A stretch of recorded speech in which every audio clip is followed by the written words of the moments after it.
Diane Osgood.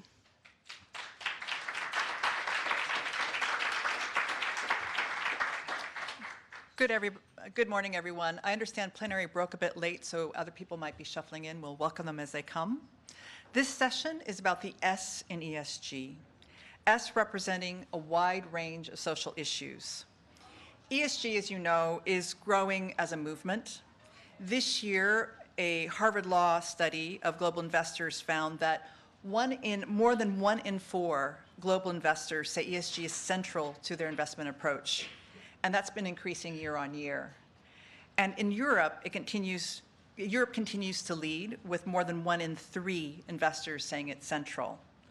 What I find interesting in their study is that only 13% of respondents thought that ESG would be a passing fad.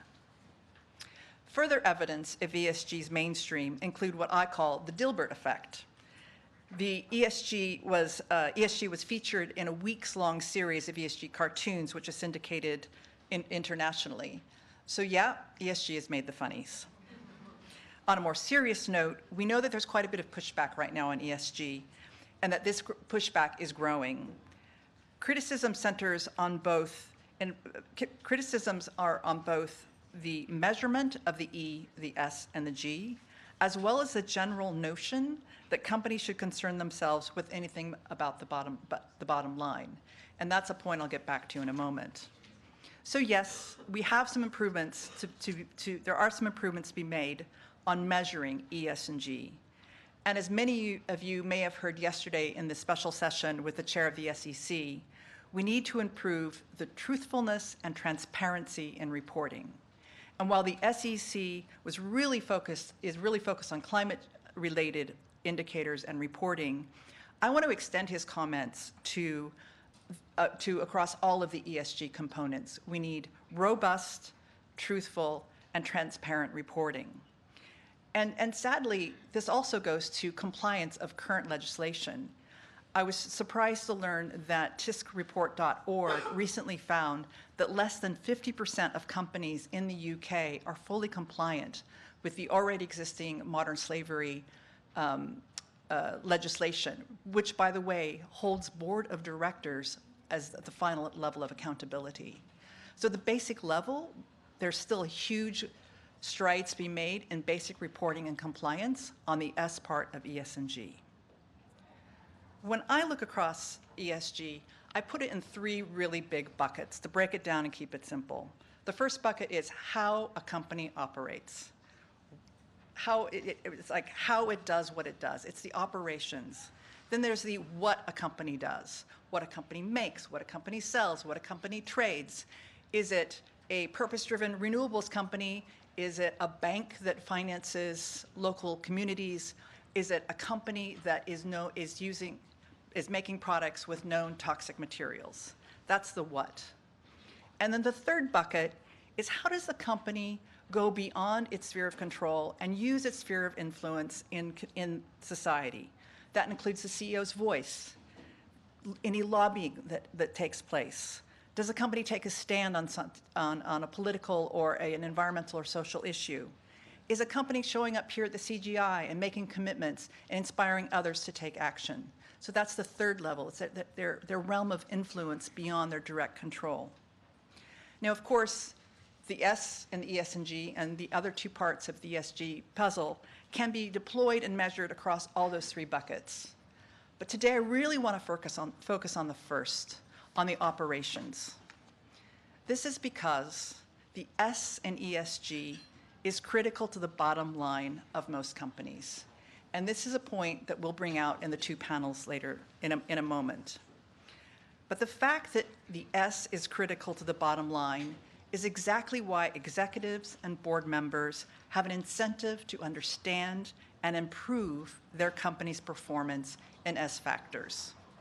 It's exactly why shareholders and stakeholders seek to understand how a company performs on social issues. And that is exactly why we need robust, transparent, and truthful reporting on these issues. Now, when we look at a company's operations, I want to break it down again to something really quite simple. There are 4 areas of operations where the S interplays. Employees, so employee engagement and recruitment, and growing the employees that currently work for the company. 2, supply chains. I call that the long tail of the company.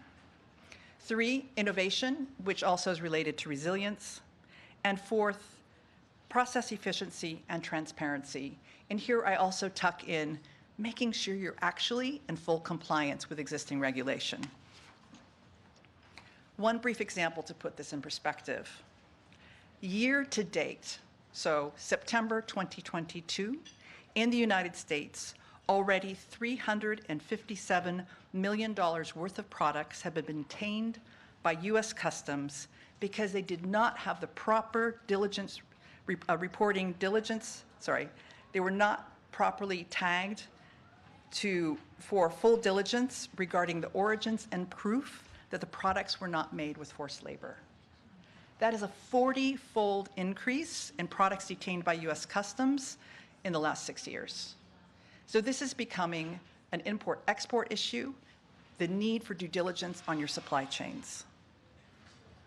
In today's sessions, we're going to look at a range of topics, of social topics, including DEI, vendor diversity, and workers' rights. The goal of this session is to bring ideas for you to advance within your companies, to advance as non-company members, as partners to companies, be it in the social sector, in the nonprofit sector, or as associations or members of government. These are systemic issues, and it takes everyone to help solve them. So for the next 80 or so minutes, this is what we'll do. We've got a commitment update and a new commitment to be made. We'll then have 2 panels. Matthew Bishop will moderate the first, and I will moderate the second. And then we've got time for a town hall where you'll be able to ask questions, to ask any clarifying points, share your reflections, and to make suggestions about what actions that you want to take or would like to announce. And with that, I would like to welcome to this stage Shelley Porges.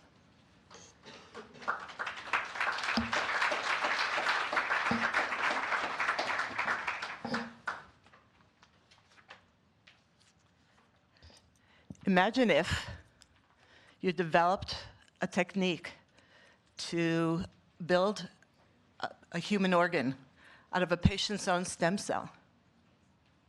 Or imagine if you developed technology to multiply battery capacity for electronic cars and other things we need by 5.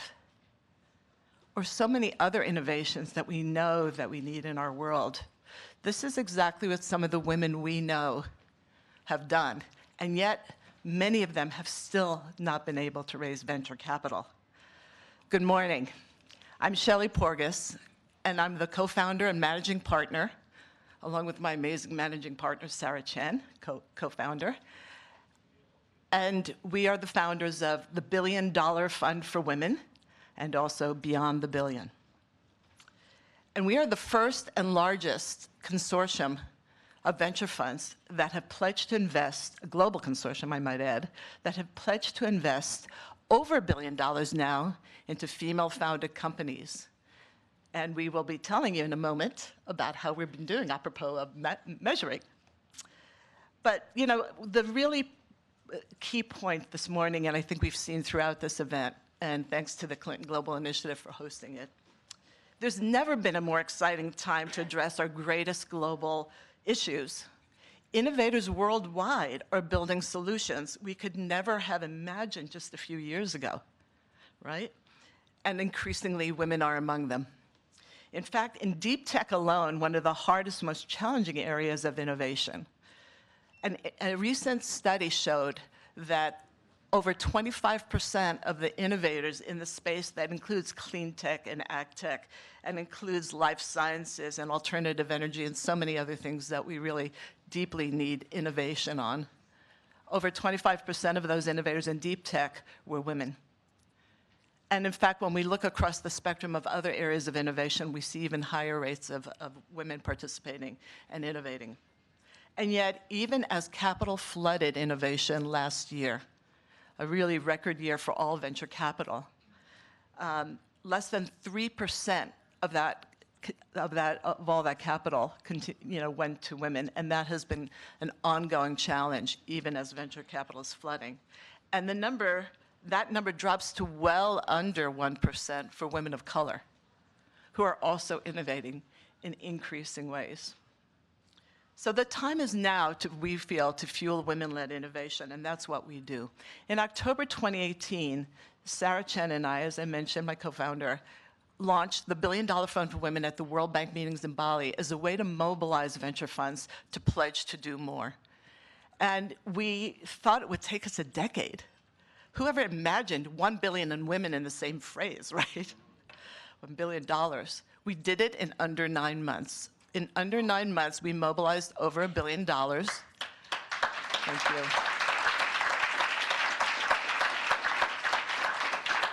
Through a truly global consortium, today we are on every continent except Antarctica, and we'll be there if there's a venture fund there. And we are continuing to go. And at that point, when we surpassed the billion and everyone was asking, what now, 2 billion, 10 billion? We said, well, why cap it? If we can drive change this way, let's keep going. And so we launched Beyond the Billion. Now, Beyond the Billion is both a new cohort, and it's also an effort to engage the institutional investors, high net worth investors, and others in family offices that are part of our ecosystem. And with that, as we continue to scale, last year we made a commitment through CGI. We call it Deca Billion Plus. Over the next decade, we expect to mobilize over $10 billion to female-founded companies. And we expect that, and we're optimistic and enthusiastic about it because of the traction we've already gotten and the progress we've already made. And we were, of course, beyond proud when President Clinton chose to announce our commitment during Deca Billion Plus at MasterCard's Global Inclusive Growth Summit, where we've already made, like I said, great progress toward it. The first part of our progress, we have invested, our partner funds around the world have invested over $638 million into almost 800 female-founded companies. Many of them also promoting the Sustainable Development Goals, which we all are deeply concerned about. And importantly, for investors, 11 of them are already identified as unicorns. So the good news is that investing in women is not only, as my former boss, Secretary Clinton, used to say, it's not only smart, but it's not only a good thing to do, it's the smart thing to do if you're an investor. So the second thing is that we've also mobilized some of the world's largest investors, including some of the foundations such as Ford, Rockefeller, we saw Raj Shah here, Meyer, Kresge, and others seeking diversity. We also large financial institutions like Bank of America, JP Morgan, MasterCard, PacWest, and as well, some of the wealthiest families in the world seeking diversity have found us because of the work we do around the world. So we are working toward building on, and we are confident that with all of these initiatives that we've put out there, that we can get to our goal, and in particular because of our third progress point, which is that we are working closely with a fund of funds for emerging managers, investing in early-stage companies founded by women. We'll be announcing that soon with a very high-profile partner. And a new growth opportunity fund for female founders and co-founders at the Series B and beyond stage, at the growth stages, where we found there's another set of needs.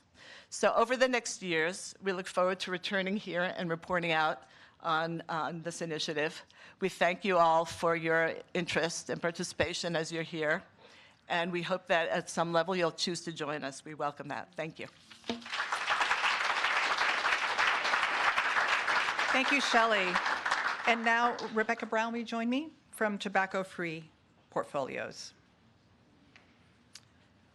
It should be a surprise to no one that tobacco use is a leading preventable cause of death in the United States.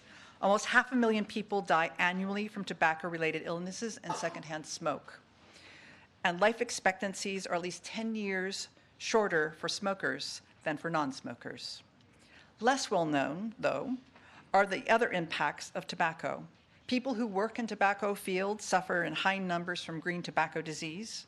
Tobacco growing leads to soil erosion, water and air pollution, and a loss of biodiversity.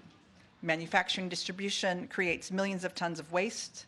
Cigarettes are an important cause of accidental fires, and discarded cigarette butts put hazardous chemicals into our soil and our oceans.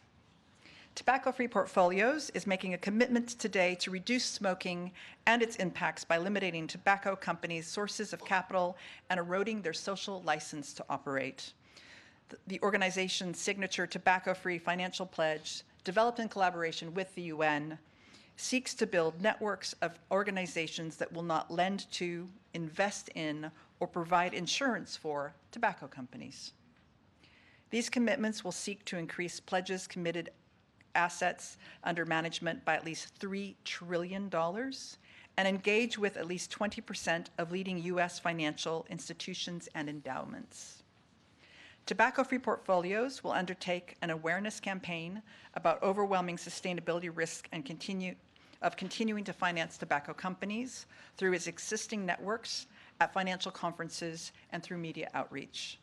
The commitment will focus on the risk of not achieving environmental health and social equity without addressing enormous negative impacts of tobacco growing, manufacturing, and cigarette smoking.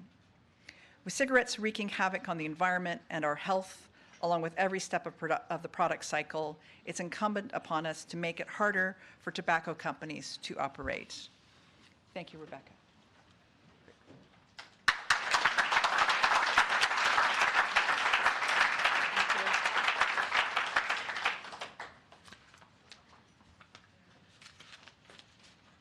Please welcome your moderator, Matthew Bishop, and panelists Priscilla Sims-Brown, Aaron Kramer, and Meg Garlinghouse.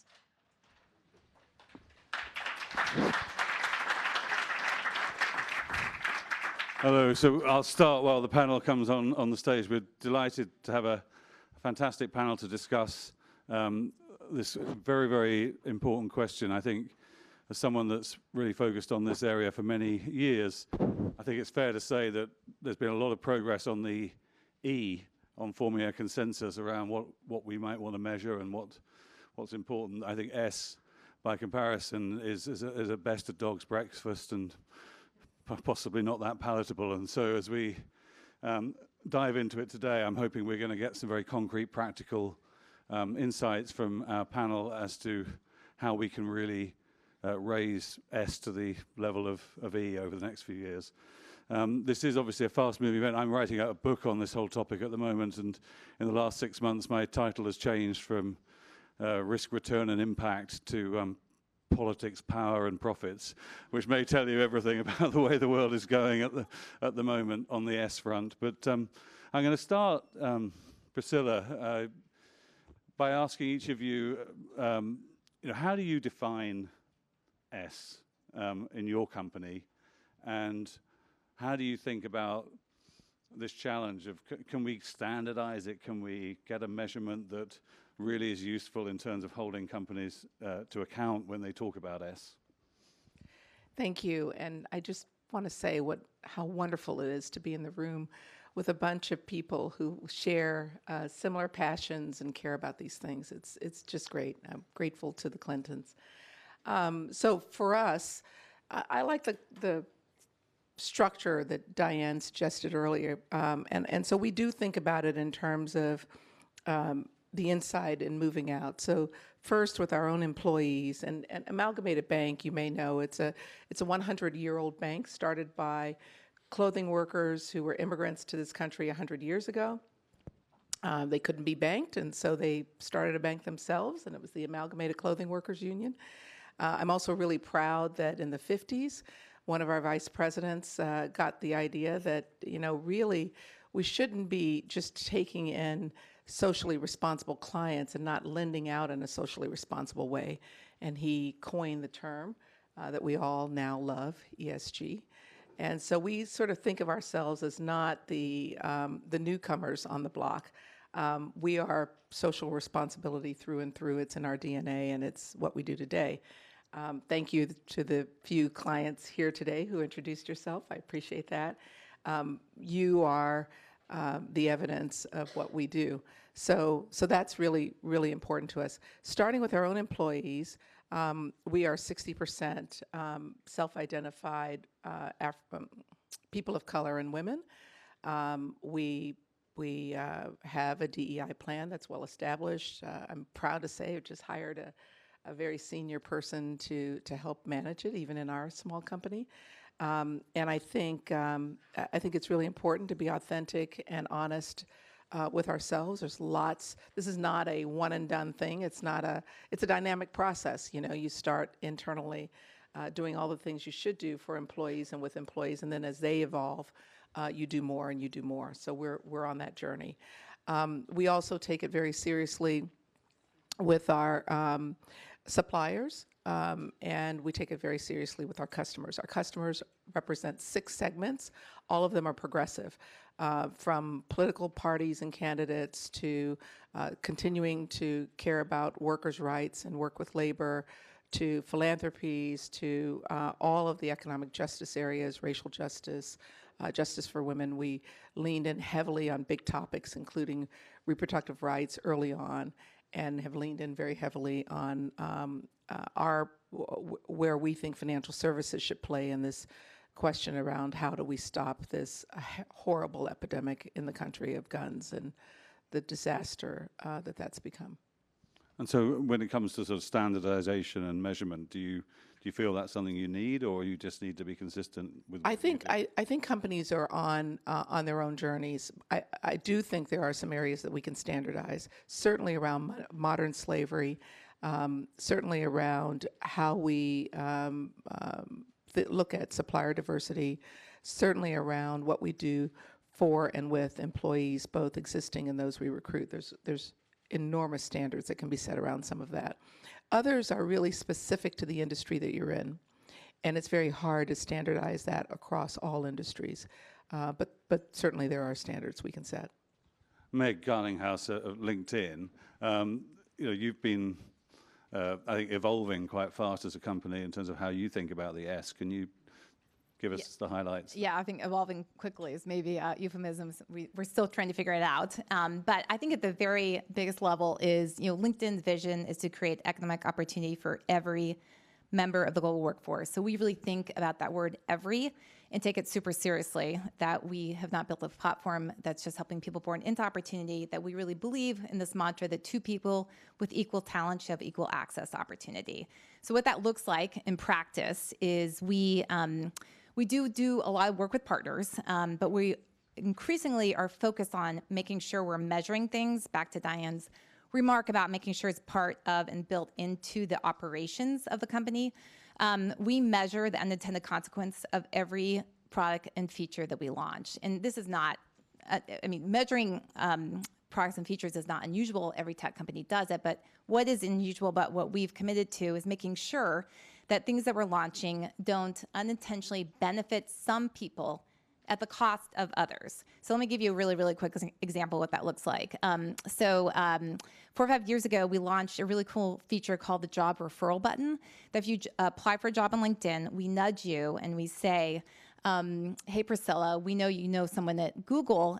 We suggest you reach out and ask them for a referral, because we know if you do, you're 4 times more likely to get the job versus a non-referred candidate. So that sounded super awesome for everyone who knows someone at Google, but disastrous for the person who may be as or more qualified and doesn't have a connection there. So that's what kicked off this huge amount of work around what we call the network gap, where we're making sure that we aren't building things that unintentionally benefit or bias a segment of the population at the cost of others. And we don't, how do we measure it? We measure this, through our experiments platform. But how we measure and hold ourselves accountable to higher outcomes is still a work in progress. We do benefit. LinkedIn has a ton of standardized data, so we are able to measure things when we have an affiliation. So we can measure things really well when it comes to U.S. veterans, because people have the fact they're a U.S. veteran on their profile. harder to measure the impact we're having on refugees because people obviously don't self-identify that they're a refugee on the platform. So, I think, at first glance, it's like, oh, can't you just measure who you're connecting to a job? Well, sort of, but, you like peel a layer back and it just quickly gets more complicated. And how do you define in your heads what social actually means? Well,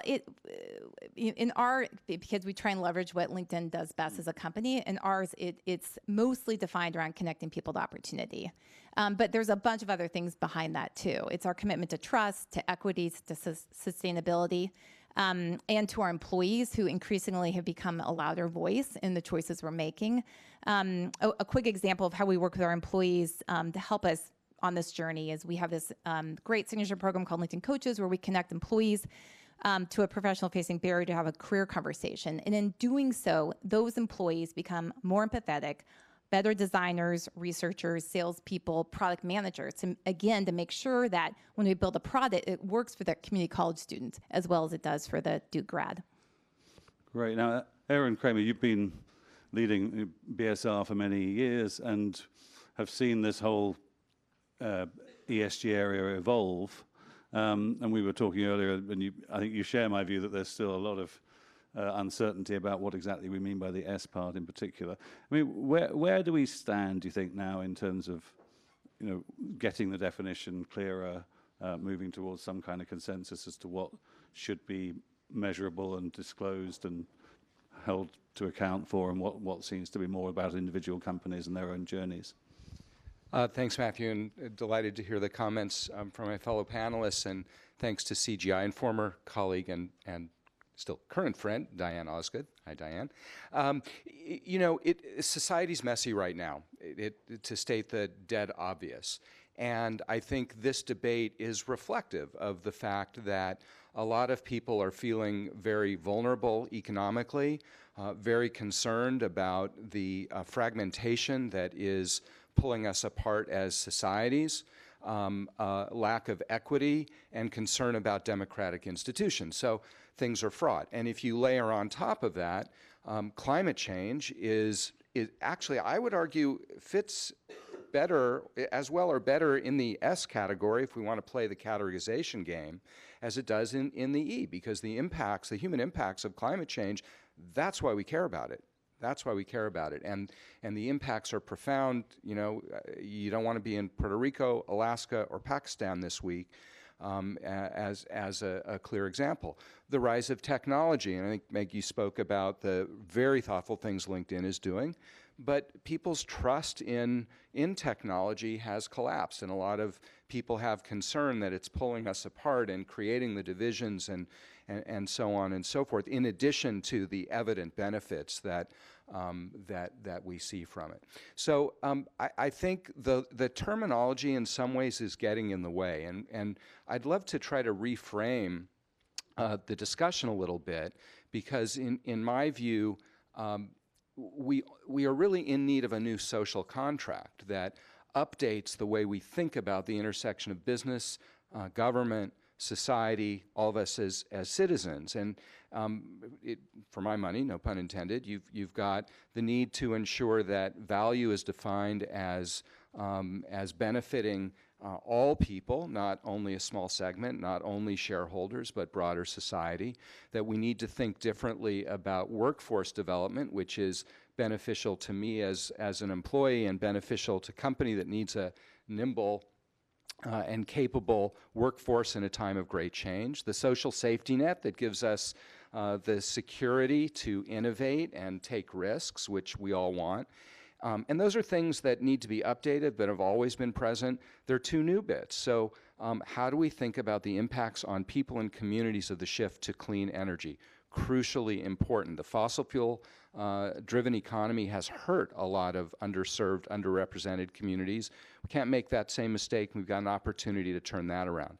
Technology, how do we make sure that the kinds of approaches you're describing are built in by design into new technology? So those are some things that I think might pull us out of this debate over what is the S and so on, and think more broadly about the kinds of impacts that the private sector working with others can generate in terms of the opportunities that are so badly needed.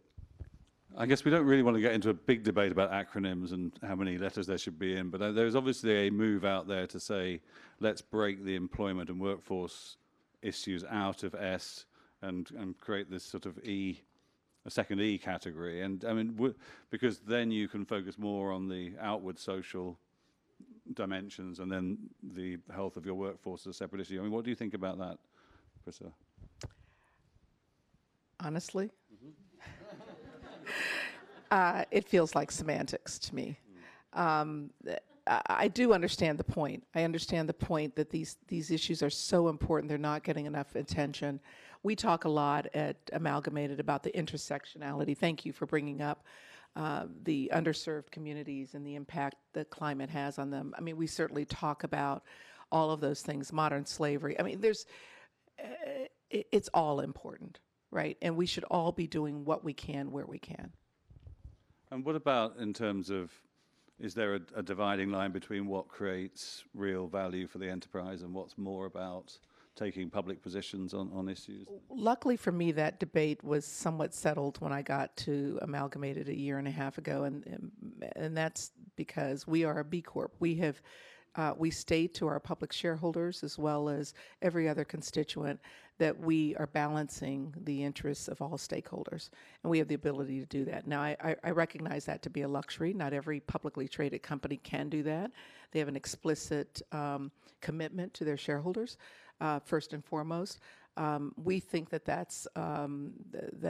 that forces you into creating something that isn't real. In other words, if you look at your budget and you finish everything you need to do to satisfy every other stakeholder, you get to the end and you say, let me put something aside for the S in ESG, you're not really being real. I mean, that isn't really how it should work.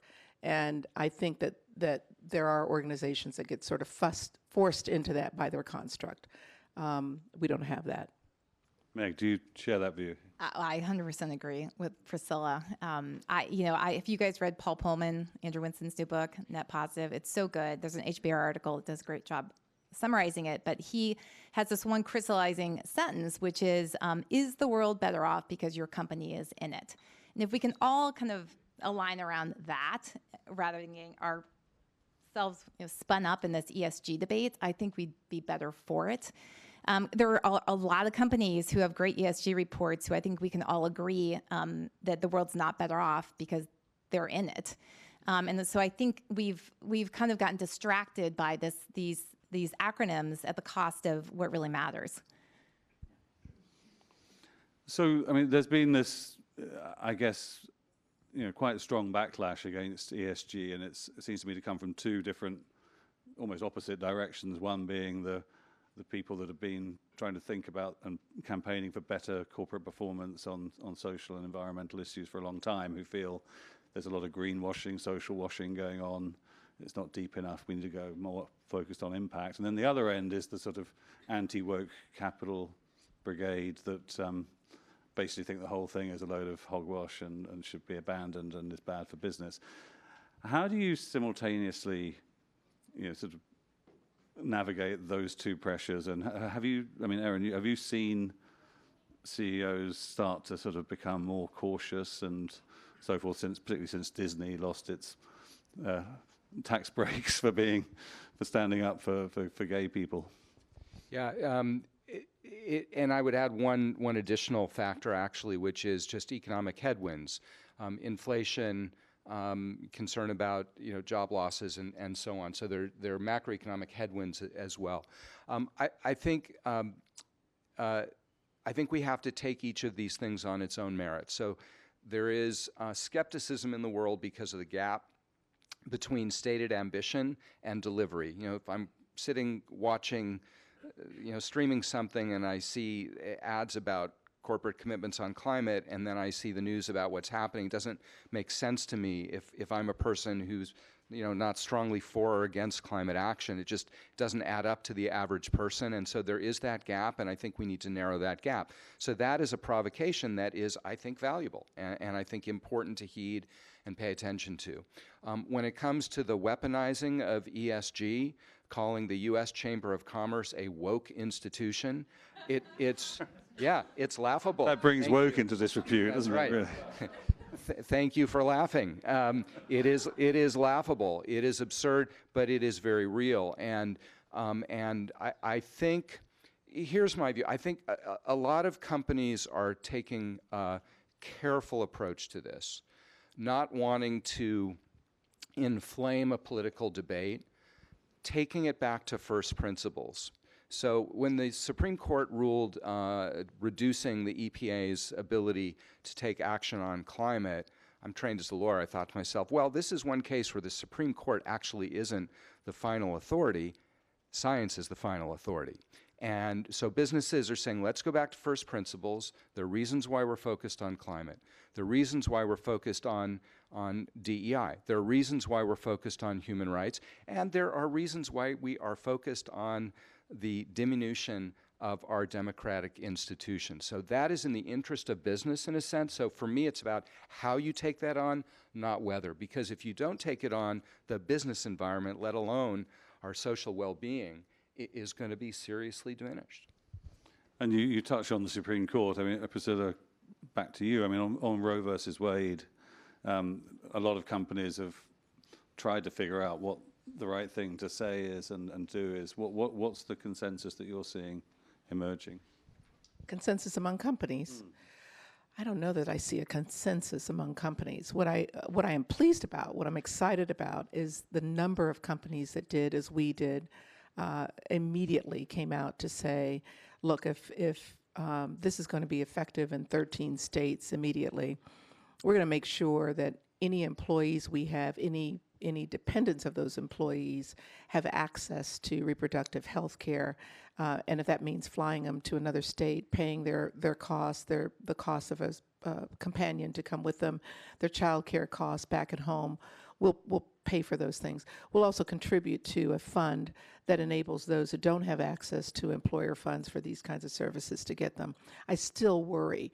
I worry about young women in Louisiana, where my American family came from, who are too far away and don't have access, and as a result will resort to things that not too long ago killed them. I worry about disadvantaged communities like that, and particularly in rural areas. I think it's a travesty, and we all need to be standing up. And to the point that you made about companies getting involved in the age of sort of post-Disney and all these other backlash areas, I think every company has to make a decision about where their own guardrails should be. And try to push those boundaries if they can, but start somewhere. For us, it is taking stands on things where we know 70 to 90% of Americans in all of the surveys we see are supportive. It may look to others that we're pretty radical, I'm sure it does, but for us, we know that actually we're fairly mainstream. We're just trying to move this, do our part to move this country forward in small ways. And we did that with Roe v. Wade, with the response to Roe v. Wade. We did it on gun safety. We certainly feel that we've done it with climate, and we will continue to do it in every area that makes sense. Well, you've given one very good piece of practical advice. I want to ask, as we've got no time left, to really ask Meg and then Erin for one very crisp piece of practical advice for what companies might want to think about as they go ahead over the next year to look at their S. That's a lot of pressure. I think that it's back to Diane's comment about really thinking about the changes you can make systemically to your business model that will forever change everything. You guys may be familiar with this phrase, how you do one thing is how you do everything. Just make sure that your social impact ESG stuff isn't bolted on separate. It really is embedded into your culture, into your strategic plan, into everything that you do.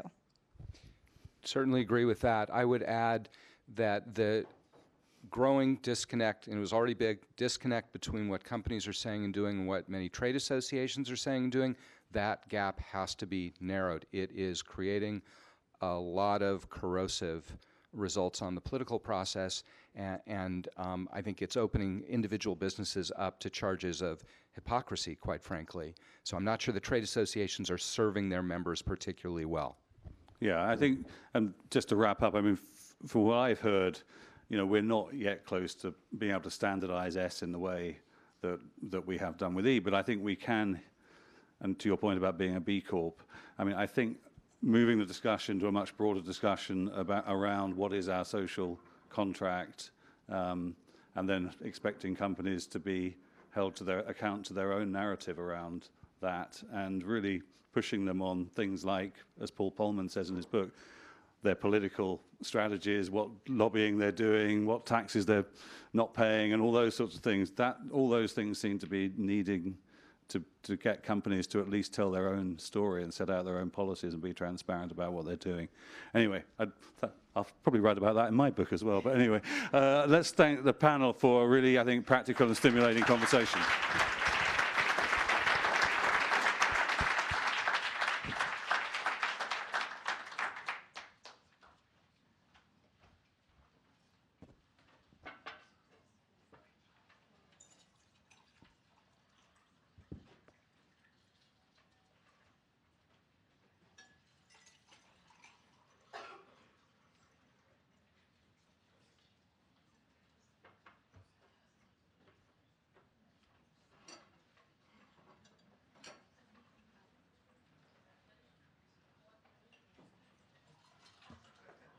Please welcome back to the stage your moderator, Diane Osgood, and panelists Ben Skinner and Elizabeth Vasquez.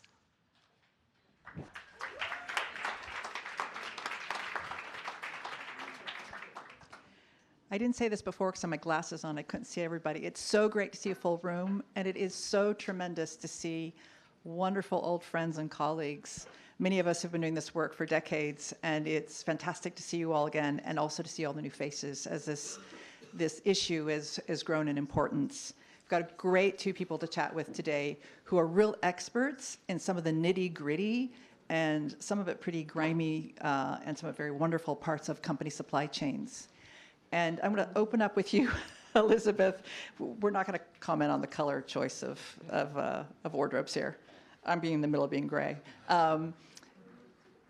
Elizabeth, you work with companies through your organization to help connect with them, We Connect International, with women-owned businesses, and to really ensure that women are well-placed in running their businesses. You want to say a little bit about how your work helps a company improve its S in terms of its supply chain and its vendor selection?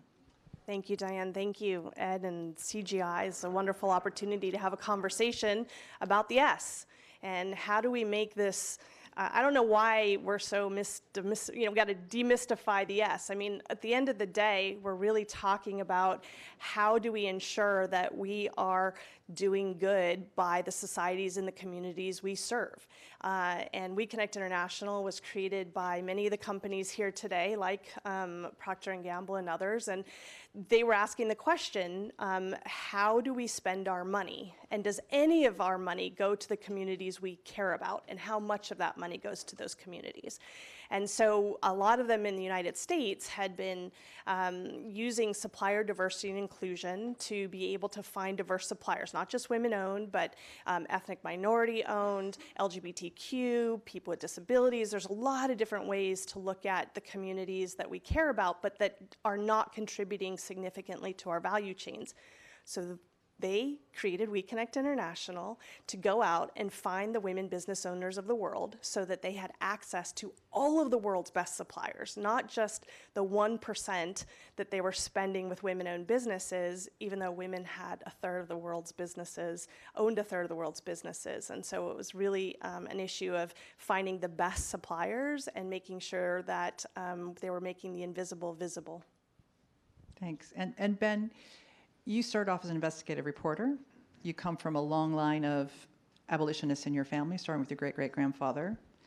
You've written dozens of publications, some award-winning reports, and award-winning, and I have to say, pretty tough book called A Crime So Monstrous about slavery and modern slavery and supply chains. You founded Transparentum to get to the heart of this issue.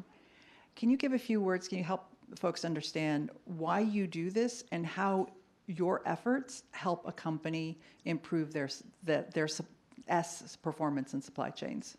Thanks, Diane, and thanks so much for inviting the skunk to the garden party.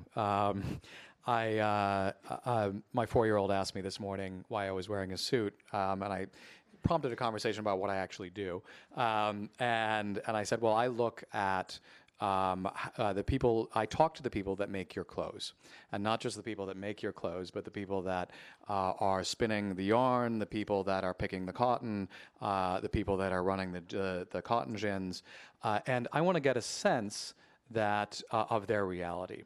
And if they can't walk away from their work without terrible consequences to them or their families, or if they're poisoned by the production, or if they are children, and I've seen in leather tanneries children who were 3 years older than my 4-year-old daughter cutting the leather off of hides. They should be in school, and I want the brands and the retailers that are selling that to people to know that. And at this point, my 4-year-old said, is it my turn to speak? So, with that, I'll be persuasive but brief. We are a discrete, nonprofit investigative unit, philanthropically funded. We don't go at any brand's invitation to look at their supply chains. We just go where we think there are endemic issues. We conduct deep dive investigations, and then we approach those brands first with our information. And we say, this is what we found. You have a brief window of time, which will close at a time of our choosing, to remedy the issues. And we will present you with opportunities to partner with local organizations, with civil society groups, and then we will ultimately disclose what you have done or not done. And what we found is most brands take that opportunity. To do the right thing, or to move towards doing the better thing.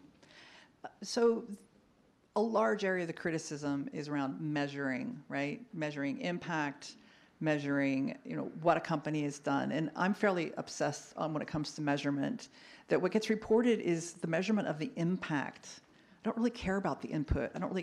If you spent X $100 million or $1 million, and you have little impact, it doesn't really matter that you put that much money in. It's the impact. It's what that investment has created.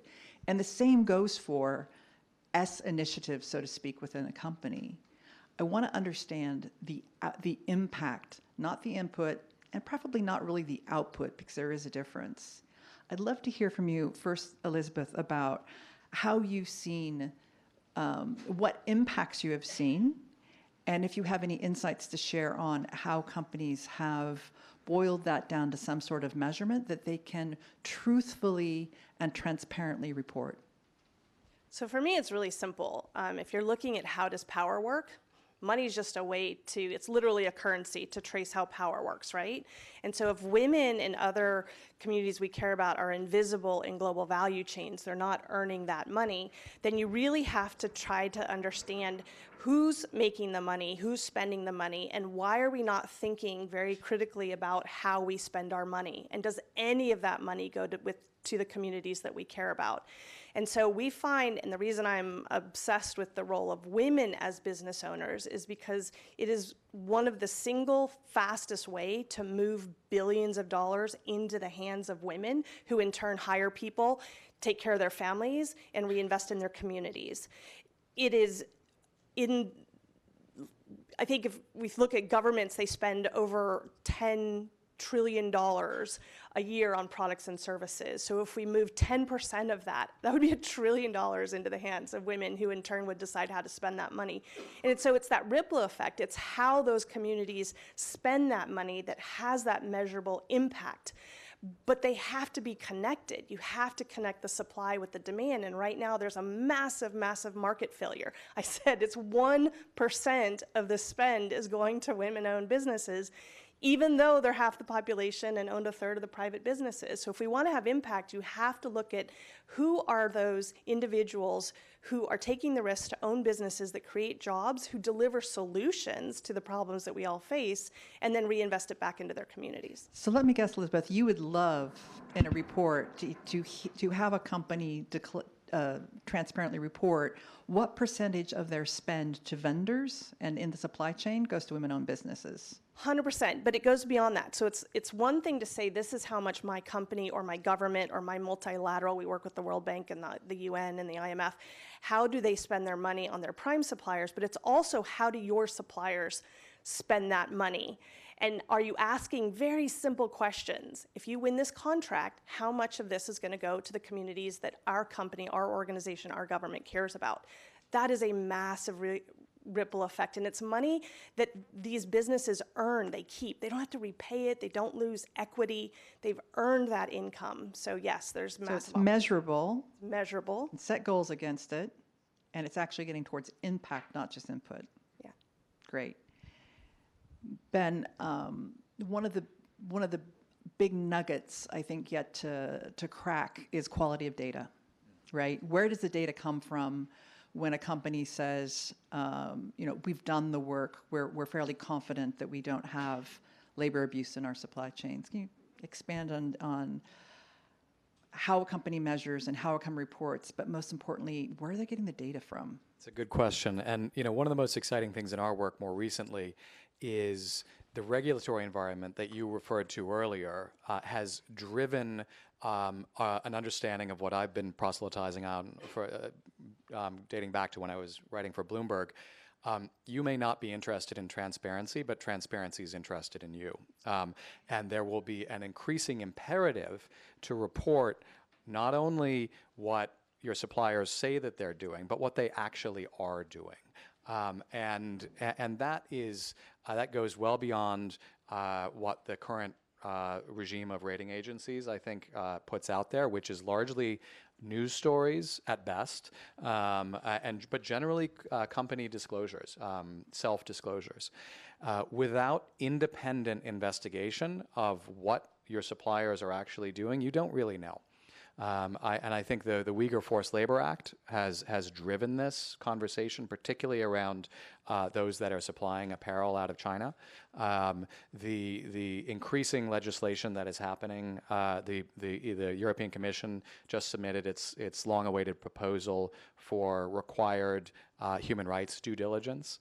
Of course, you have the Tariff Act in this country, as you mentioned, exponential increases in detentions and commensurate loss for importers if they don't do the right thing.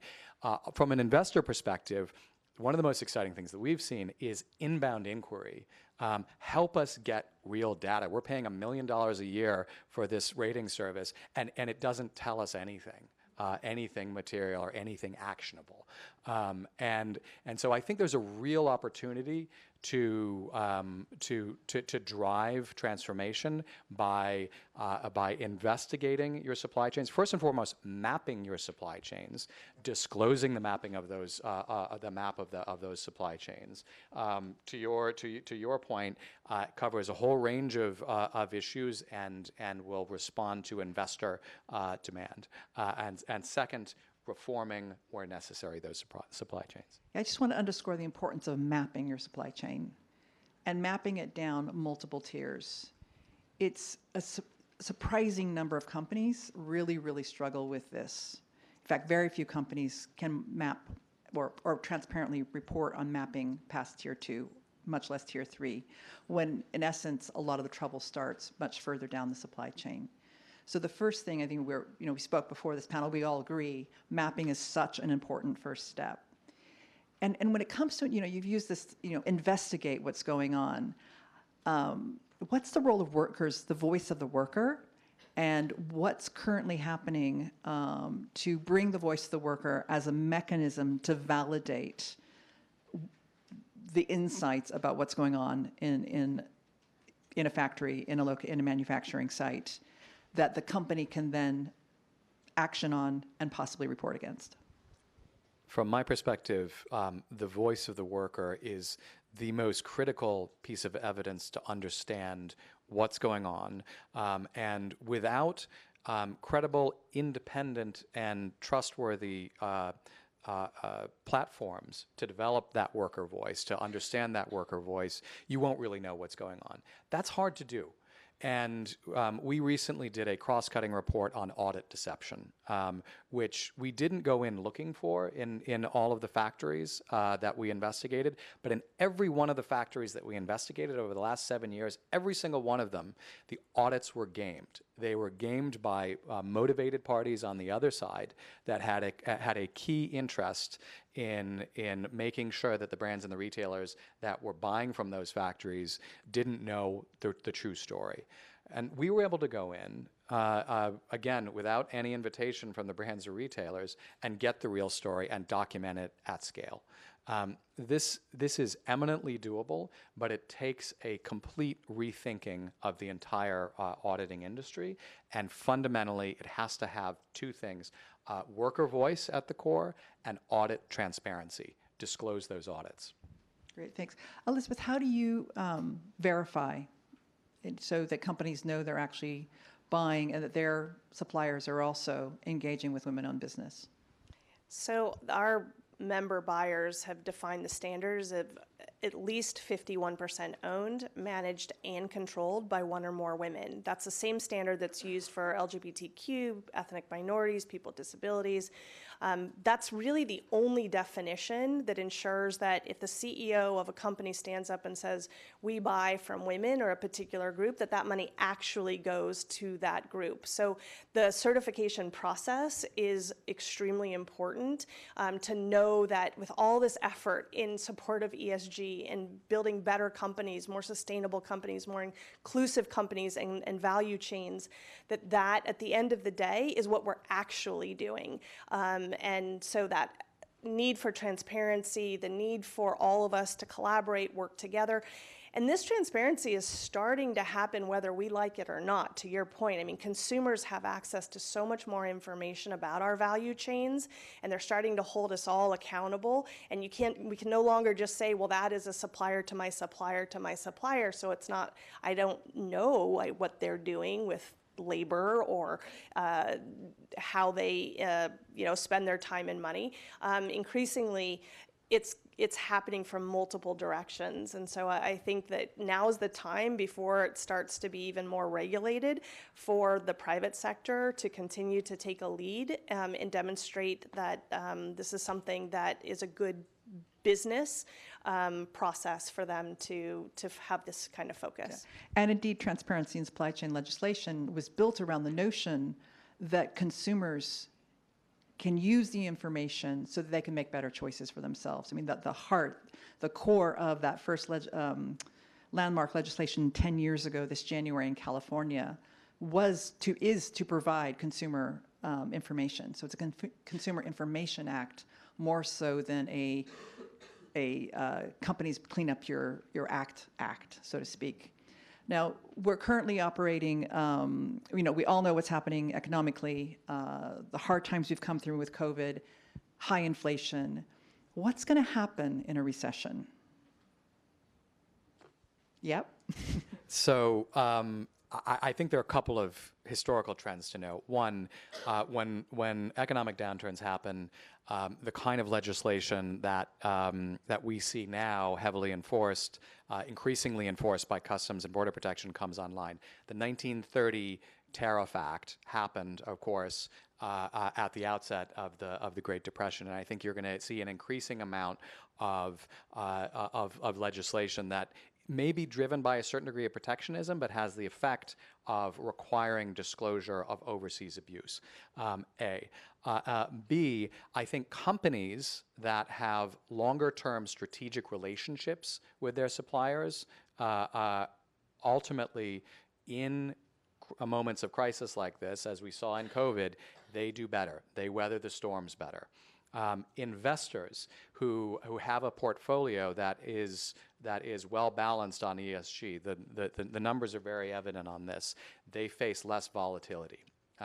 So ultimately, going into a recession, if you've really done your homework and you understand the companies that you're doing business with, and you understand the companies that you're investing, you're going to weather those shocks better. Elizabeth, anything to add?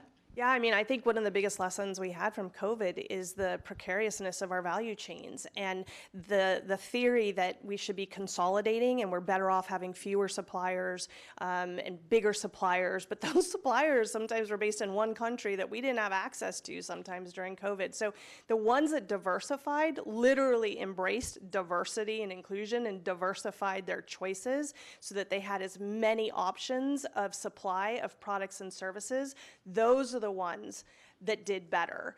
And so it's a huge lesson of the value of looking at what could I find. And most of the corporations we work with are based in over 100 countries. And so the fact that they had local suppliers, small, nimble suppliers that were agile, especially the women. I mean, honestly, the ones that were in textile were suddenly making masks. The ones that were making alcohol were suddenly making hand sanitizer. I mean, they pivoted on a dime. It was unbelievable to watch how they anticipated the needs of their communities and of their customers and how their businesses thrived as a result. So I think this open communication, using technology, having transparency, and building a community where your suppliers are your partners, I think it's a huge recipe for success during a recession. Yeah. And both of those are strong examples of how taking care of the S in your supply chain is about business operations. It's about helping your business run more effectively and efficiently, and therefore making you more profitable. So once again, just chipping away at this argument that it's woke capitalism, it's not, it's about really doing good business and doing it well for your bottom line and your shareholders and your stakeholders in general.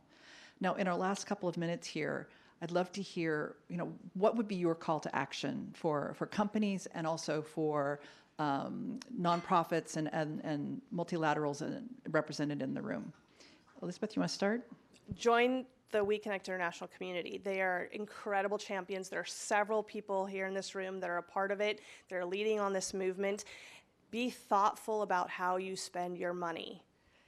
How much did you spend with a woman-owned business this week? Did anyone spend with a woman-owned business this week? All right, so I maybe saw 10 hands out of the entire room. So it's an issue of being thoughtful about how we spend our money and investing in those communities that we all say we care about. It's really not rocket science. We can do the S. We can absolutely do it. All of us represent billions and billions of dollars that we're moving every day. Let's just make sure some of that goes to the communities we care about. So I'm going to add on to that, which is not only spend, but measure what you spend. Figure out what your spend is going to women-owned businesses and set yourself some goals. Ben? So opportunistically, I'd say be not afraid of what we do. And we're at transparentum.org. Reach out. Learn about our work. We're always looking for strategic partners. But beyond that, I want to double down on this idea of mapping and disclosing supply chains. I think it is so vital now more than ever to really understand all the components that go into your products. And then critically capturing worker voice. And briefly, I want to relay an anecdote on this. We were in a factory as part of a multi-factory investigation into forced labor in Malaysia that took place over several years. And one of the first factories that we had investigated was a pretty grim situation where Bangladeshi, Nepali, and other migrant workers had their passports taken away. They were given a they were in some cases physically, verbally abused. And talking to these folks, their dignity was ripped from them, and some of these men would break down in tears when they were speaking to us.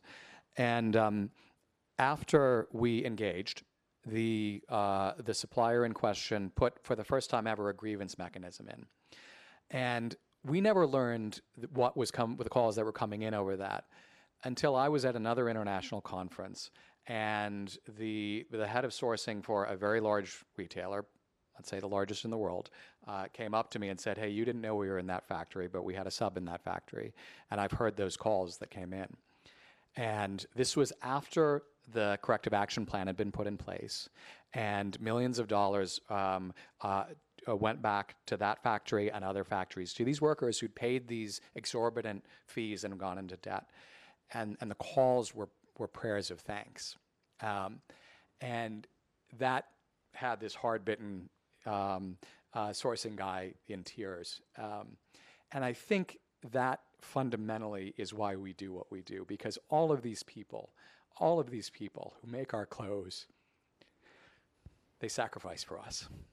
And we need to be grateful, and we need to think of them as human beings. Yeah, they make our clothes. Yeah, thank you very much.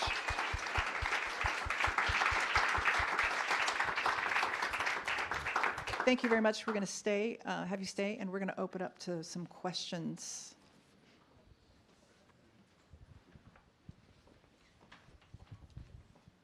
So we're going to be joined by Matthew. And unfortunately, the other panelists from, should I get rid of this? Okay. Unfortunately, the other panelists from the first. Oh, no, I think they're bringing one now. Okay, I'll stay here. Great, we've already got some hands up. That's what I like to see. Unfortunately, some of the panelists from the early session panel couldn't stay. But I'm looking for any clarifying questions or questions to the panelists, and then I'd love to hear any comments or your reflections on what actions you might be interested in taking. In the back, hard to see, yeah.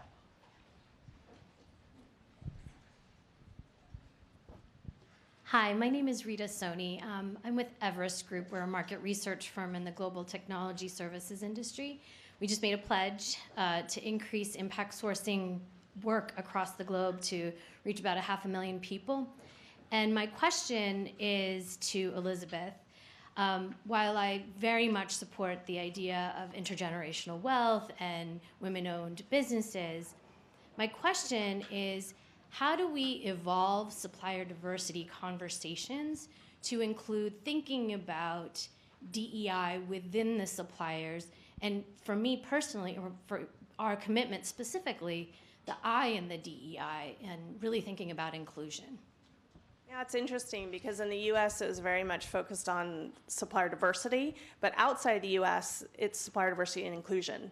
So people have a hard time thinking about set-asides and quotas, but if we think about being inclusive, right, having access to all of the world's best suppliers, and having visibility into who are those suppliers and knowing your suppliers and building those suppliers to be stronger and more resilient so that it actually protects the rest of us when they're more resilient. I think the concept of being inclusive of everyone and giving everyone a fair opportunity to contribute and to benefit is really key. So thank you for the work you're doing. It's critical. Yeah, had a question there? Thanks. I'm Carrie Kennedy with Robert F. Kennedy Human Rights. Thanks for the panel. So when we think about the S in ESG, what we really have to come up with is a uniform measurement.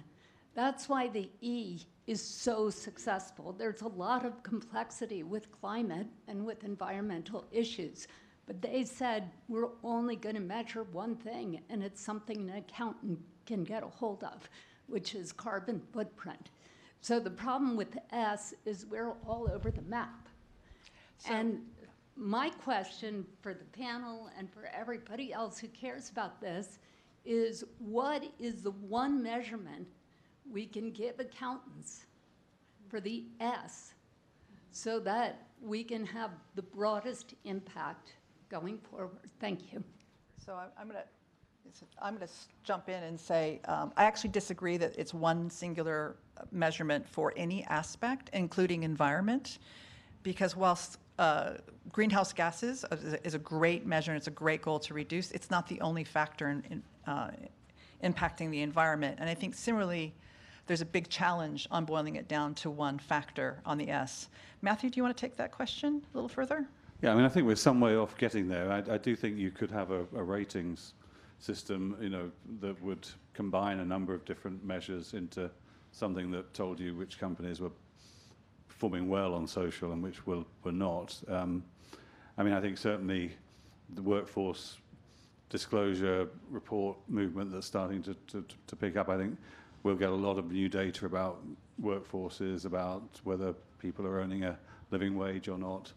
You could do some kind of rating on that. Certainly supply chains, you could, particularly as we get more and more data, get some kind of measurement of human rights abuses going on within supply chains.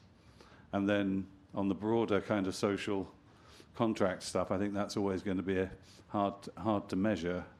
But certainly tax avoidance would be an interesting area. Lobbying, we could probably get some ratings. I mean, there are ratings. There's some ratings out there on those things. So we could maybe just start to agree on 5 key metrics and produce a rating number that would be a kind of gold standard or a platinum or something like that. So similar to financial reporting, right? It's not just one number. There's a series of financial indicators that tell the story of the financial health and prospect of a company. And I think that approach of a suite of indicators for social and for environment and for governance is probably the better way forward than trying to boil it down to one number. Ben? Yeah, I was going to, it's a good question. I agree that it isn't just one measurement of S, it's a number. But take one of the most important ones from a regulatory perspective at the moment, which is forced labor. When we started our work, most companies, thanks to Diane's work, thanks to others' work with SB 657 in California, had disclosed what they were doing to monitor and combat slavery in their supply chains. But most of them, but to be in compliance with that act, all you had to do was have a statement saying, we don't have any policy to monitor and combat trafficking in our supply chains. And then, narrowly speaking, they were compliant. The next stage was, okay, we have policies where we say in our codes of conduct you can't use forced labor. The next stage of this was I think, thanks to BSR, thanks to a whole bunch of other, the Interfaith Coalition on Corporate Responsibility and others, were really pushing the narrow indicators of forced labor as defined by the ILO, breaking it down. And when we were in Malaysia, we saw 3 principal things. We saw workers that had paid fees to get their jobs and thus went into debt bondage, exorbitant fees. We saw workers who had their passports taken away. And we saw workers who were deceived before they left home explicitly by recruiters. And so when we went to the American Apparel and Footwear Association early on, and some of their largest members, this is a lobbying organization for the industry, some of their largest members had come to them and said, hey, Transparentum's coming to us about our supply chains, probably an industry fix is in order. The original proposal was for just getting forced labor out. And we said, no, you need to specifically prohibit those 3 things. And so to the AFA and Fair Labor Association worked with them. To their credit, they put forth a code a model code of conduct, a commitment that is now in the codes of conduct for over 130 suppliers, including Li & Fung, one of the largest suppliers in the world. So the more specific you get with these, I think I agree, the more tradable it is, the more material it is, and the more investors are going to be able to make informed decisions. And keep the accountants happy. Question from the gentleman in the middle? Yeah.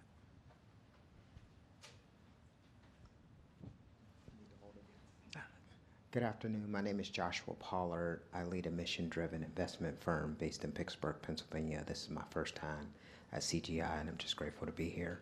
I have a question about small businesses. This documenting and being clear about your supply chain seems like an almost impossible task for a very small business or for a medium-sized business, just given the gap between the size of the likely supply chain provider and the size of that organization. I'm curious if there are funds available and or advice that you have for smaller and mid-sized businesses who are attempting to guard themselves in their growth against foul things that are happening in the supply chain. Thank you.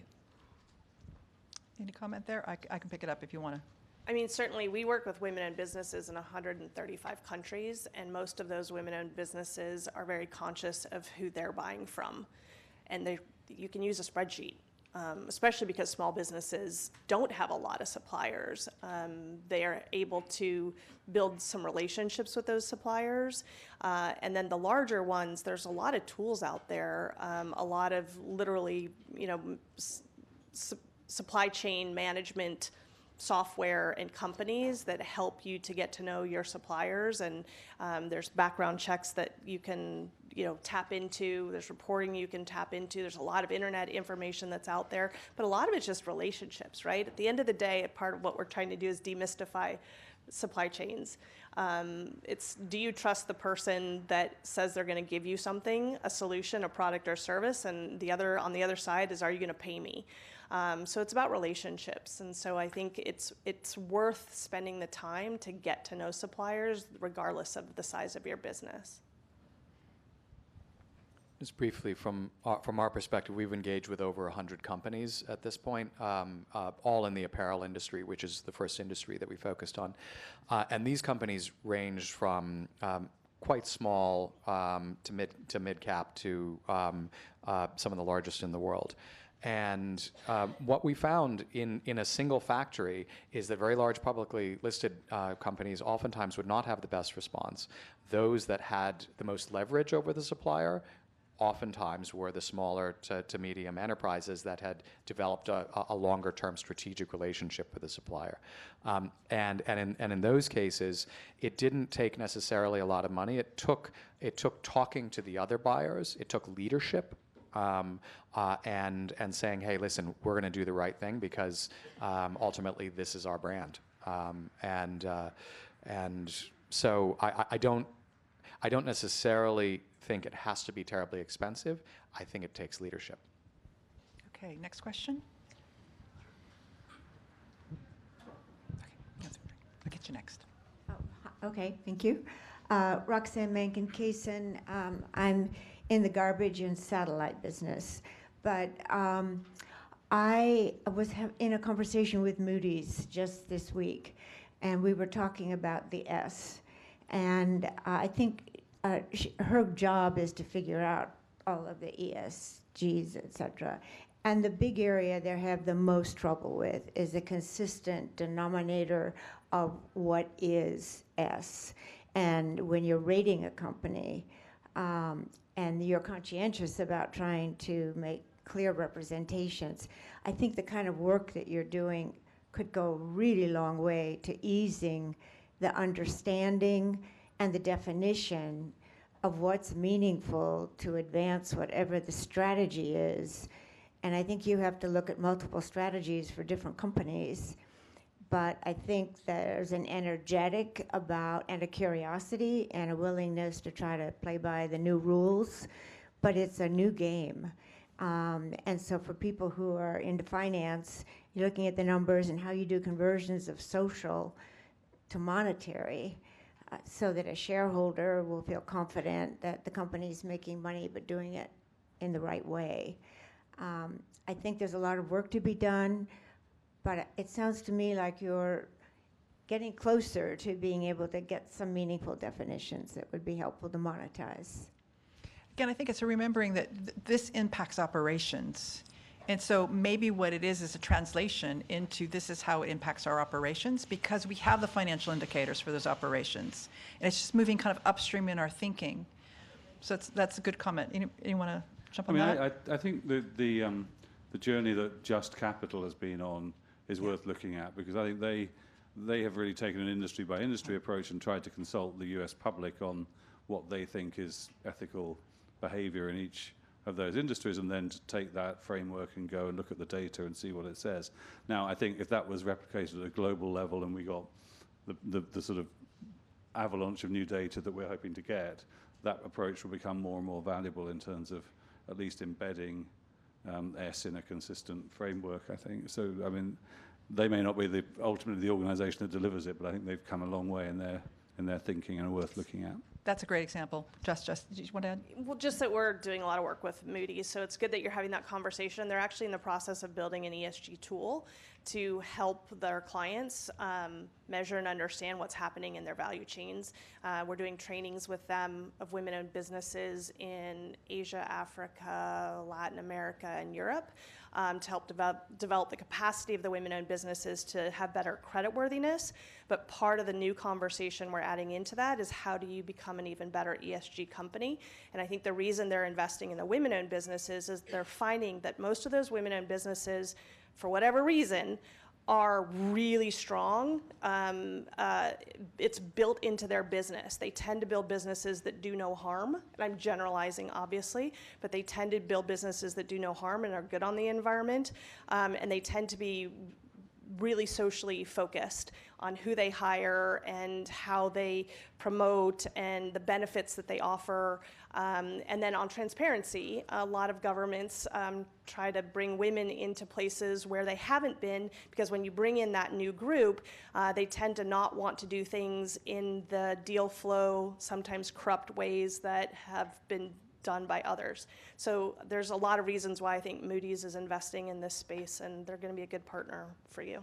Great. Question here? My name is Hollis Meminger, and I'm representing Bridge Builders Cinematic Arts, which is a nonprofit. So I have a statement and then a question. I feel like a lot of times when we create these acronyms, it further marginalizes groups of people. And I think when we're talking about the 1% of women-owned businesses, underneath that is also a subgroup of Black and brown women that are also further marginalized. So when we talk about metrics, and we use those as sort of benchmarks to have these conversations. But my ultimate question is, how do we create or go to businesses to talk about the human value portion of that, which no one uses in terms of the metrics? How do we do that? So the human side beyond the data. Go both. I agree with you 100%. Yeah. I mean, the further you dig down, the more you realize there are marginalized communities, and then there are within that even more marginalized. But the truth is, everyone should be having an equal opportunity to contribute and to benefit. And that's really the point of all of this. So how do we focus on an ESG strategy where societies are fully leveraged, fully utilized? Everyone reaches their full potential. That's really, in my opinion, what we're supposed to be doing, so that everyone benefits by focusing on ensuring everyone can contribute. Yeah, and from our perspective, one of the reasons we focused on the apparel industry was it's the first step on the ladder out of absolute poverty for millions of people across the globe. If you look at how countries have industrialized, typically one of the first industries they really invest in is the apparel industry. And we don't want to take away that ladder. We don't want to take a blowtorch to an industry that is that opportunity for 60 million people across the globe. But we do want to make sure that their voices are heard and that their jobs are safe and fair. Last question. Yeah. Hi, I'm Prerna, and I actually run an impact audit firm back home in India. And so my question is specifically for you, Ben. So we do a lot of work with apparel brands, actually. And if you just get into numbers, India perhaps supplies, majority of the cotton to some of the biggest brands across the world. And then, it's bought by these guys and then sent back to maybe India, Sri Lanka, Bangladesh, in sweatshops wherein, labor laws are limited and, supply chains are fragmented, to say the best, right? So when we talk about audits being gamed, that is so true. But who must really fund building of these, panel data sets to be able to track what these supply chains actually look like on the ground, whether farmers are receiving fair pricing, so on and so forth, right? Because the supply chain guys, they want to sell it to you for the cheapest, and the brands perhaps don't want to know what's really happening on the ground, because then it compromises them. If you talk about the bigger bodies such as Better Cotton Initiative, et cetera, based in Europe, there are too many steps removed from what's really happening on the ground. So who funds this research? And the other argument that's actually made in this regard is the fact that, I'd much rather spend on the intervention, so improving the lives of the farmers, over and above, actually building these data sets. So who funds this research? Who ensures that you or these brands actually know what's happening with these guys? Thank you. That's such an excellent question, and I think historically the model has been to put the burden on the suppliers themselves, as opposed to the brands and the retailers paying for the for proper audits and remediation when necessary. I think that thinking has got to change, and thanks to the regulation, increasingly it is changing. We were in touch with a mid-cap company recently that was importing rubber gloves into the United States. And this was a company whose supplier had a withhold release order placed on it by Customs and Border Protection. They had to spend tens of millions of dollars to get off that list, to get their products in.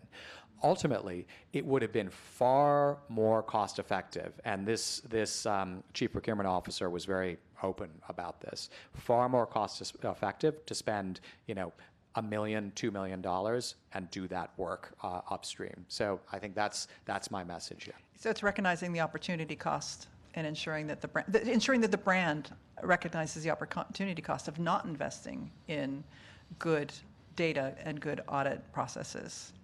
With that, we're just about out of time. I want to let the panelists close with one remark, starting with you, Matthew. Yeah, I think that all this messiness around S at the moment, you should view it as a tremendous opportunity, because I think it is going to crystallize to become clearer as a standard. And really at the moment, this is an opportunity for companies to really look inwardly and decide what is the narrative around S that they want to be proudly proclaiming and held accountable to as things start to become more and more focused on, because this is going to be, after the E, I think the S, the attention is really turning to the S now, and this is a chance to get your own story out there and make it something you feel good about and you're willing to be held to account for, because there's going to be more and more transparency as well. Thank you. Ben? Yeah, mapping your supply chains is about really understanding who you are. Doing the deep work with your therapist here to really get deep about who you are. And ultimately, as a company, you won't survive over the long term unless you do that work. Yeah. Elizabeth? I can only echo, how you spend your money says everything about who you are and what you care about. So keep it simple. Focus on how you engage internally and externally. And someone said earlier, am I making the world better by being here? Yeah. So. Great. With that, please join me in thanking the panel.